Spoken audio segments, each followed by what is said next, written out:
नमस्कार। मैं कनक सिंगल स्वागत करती हूँ आप सभी का टिप्स न्यूज में। दुनिया के बदलते हालात के बीच आज सवाल है, जब ईरान और इजराइल आमने सामने हो तो भारत किसकी तरफ खड़ा है। पश्चिम एशिया में बढ़ता तनाव सिर्फ दो देशों की लड़ाई नहीं, बल्कि यह वैश्विक शांति, अर्थव्यवस्था और कूटनीति की परीक्षा बन चुका है। ईरान और इजराइल के बीच जारी तनाव में पूरी दुनिया का ध्यान अपनी ओर खींचा है। ऐसे समय में भारत का पक्ष खास महत्व रखता है। भारत के विदेश मंत्रालय ने साफ तौर पर कहा है कि वे इस संघर्ष में किसी पक्ष का समर्थन करने के बजाय शांति और संवाद का समर्थन करते हैं। भारत की विदेश नीति का मूल सिद्धांत रहा है, संवाद ही समाधान है। भारत के विदेश मंत्रालय ने भी दोनों देशों से अपील की है कि वे संयम बरतें और तनाव को बढ़ाने के बजाय कूटनीतिक रास्ता अपनाएं। भारत की यह नीति अचानक नहीं आई है, बल्कि ये वर्षों से चली आ रही संतुलित और रणनीतिक सोच का हिस्सा है। अब सवाल ये है, जब भारत तटस्थ एवं संतुलित पक्ष क्यों अपना रहा है? इसका सबसे बड़ा और पहला कारण भारत के इजराइल और ईरान दोनों के साथ मजबूत संबंध है। इजराइल रक्षा क्षेत्र में एक अहम साझेदार है। हाल ही में 2025-26 के दौरान दोनों देशों के बीच रक्षा सहयोग को लेकर महत्वपूर्ण समझौते हुए हैं, जिनमें संयुक्त रूप से हथियार निर्माण, टेक्नोलॉजी ट्रांसफर और डिफेंस सिस्टम की को प्रोडक्शन शामिल है।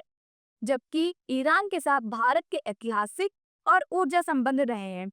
2024 में भारत और ईरान के बीच चाबहार पोर्ट पर 10 साल का समझौता हुआ है, जिसके तहत भारत वहां के शाहिद बहिश्ते टर्मिनल का संचालन भी करेगा और इंफ्रास्ट्रक्चर में निवेश भी करेगा। दूसरा कारण, भारत की ऊर्जा जरूरतों का बड़ा हिस्सा इसी क्षेत्र से आता है। ऐसे में किसी भी तरह की अस्थिरता का असर सीधे देश की अर्थव्यवस्था पर पड़ सकता है। तीसरा और एक महत्वपूर्ण कारण, खाड़ी देशों में लगभग 90 से 95 लाख भारतीय काम करते हैं। उनकी सुरक्षा भारत की प्राथमिकता है। एक बहुत अहम कारण यह भी है, भारत की मूल सोच। भारत हमेशा से शांति और अहिंसा में विश्वास रखता आया है। इस संदर्भ में एक प्रसिद्ध कथन है, in diplomacy the goal is not to take sides but to maintain balance. यानी कूटनीति में सबसे जरूरी संतुलन बनाए रखना है। भारत इसी संतुलन की नीति पर आगे बढ़ रहा है।